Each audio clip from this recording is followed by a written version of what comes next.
আজকের রান্নাটা আমি করব আমার ঠাকুমার হাতের একদম ঠাকুমার স্টাইলে তৈরি মুড়িঘন্ট। কেন কি এটা আমাকে আমার ঠাকুমা শিখিয়েছিলেন। তো সেই হিসেবে আজকে পর্বে থাকছে অতি প্রাচীন এবং জনপ্রিয় একটা বাঙালি রেসিপি মুড়িঘন্ট। কাতলা বা রুই মাছের মাথা, সুগন্ধি গোবিন্দভোগ চালের এই যুগলবন্দি যেকোনো উৎসবের বা দুপুরের খাবারকে জমিয়ে দেয়। একদম সঠিক মাপ আর টিপস সহ এই ভিডিওটি শেষ পর্যন্ত দেখুন। নমস্কার বন্ধুরা, আমি শর্মিষ্ঠা চলে এসেছি আর একটা নতুন ভিডিও নিয়ে।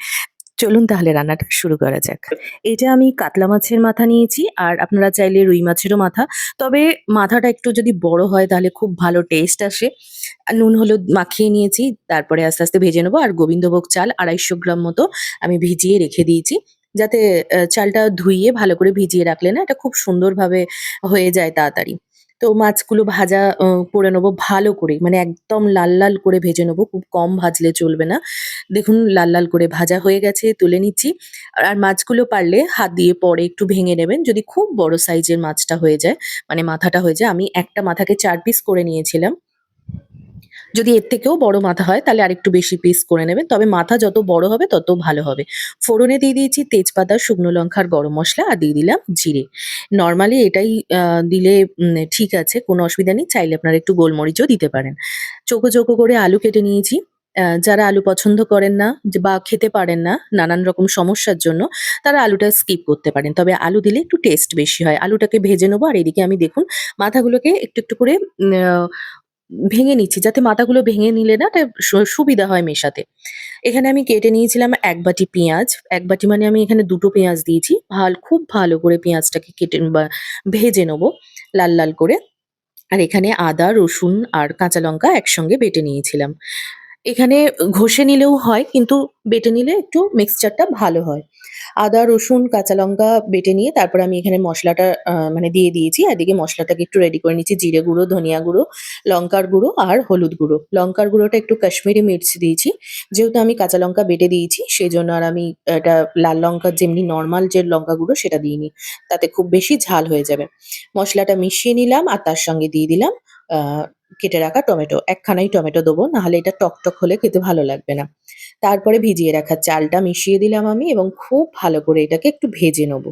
তারপর মিশিয়ে দেবো জল। জলটা এমনভাবে দেবো যাতে চালটা যতটুকুনি হবে তার থেকে একটু ডুবে যায়। আমি এইভাবেই মাপ করে দিই। মানে খুব বেশি জল হবে না, চালটা ওপরে, ওপরে দেখা যাবে অথচ চালটা একটু ডুবেও যাবে। তার সঙ্গে দিয়ে দিয়েছি আমি নুন আর আ ব্রাউন সুগার। মানে আপনারা এমনি নরমাল ঘরের যে সুগার আছে সেটা, আমি ব্রাউন সুগার খাই বলে ব্রাউন সুগারটা দিয়েছি। কারণ এটা একটু পোলাও টাইপের খেতে হয়, তো একটু চিনি দিলে ভালো লাগে। তারপর মাছের মাথাগুলো মিশিয়ে দিয়ে ওপর থেকে ধনেপাতা ছড়িয়ে দিলাম। আর জলটা কতটা দিয়েছি আশা করছি বুঝতেই পারছেন। যদি না বুঝতে পারেন অবশ্যই কমেন্ট সেকশনে জানাবেন। ঢাকা দিয়ে আমি ১৫ মিনিট মতন হতে দিয়েছি কম আঁচে। এবার আমি একটু, একটু সাইডে জল আছে, তারপরেও আমি এটায় ঘিটা মেশাবো। যখন আমি এই ঘিটা মেশাবো তখন দেখবেন এটা আস্তে, আস্তে চালগুলো একটার সঙ্গে একটা ছেড়ে যাচ্ছে। তো এই ঘিটা মিশিয়ে দেওয়ার পর আমি আবারও ৫ মিনিট ঢাকা দিয়ে রান্না করব একদম কম ফ্লেমে। দেখুন এবার চালগুলো হয়ে গেছে। আমার রান্নাটাও শেষ হয়ে এসছে।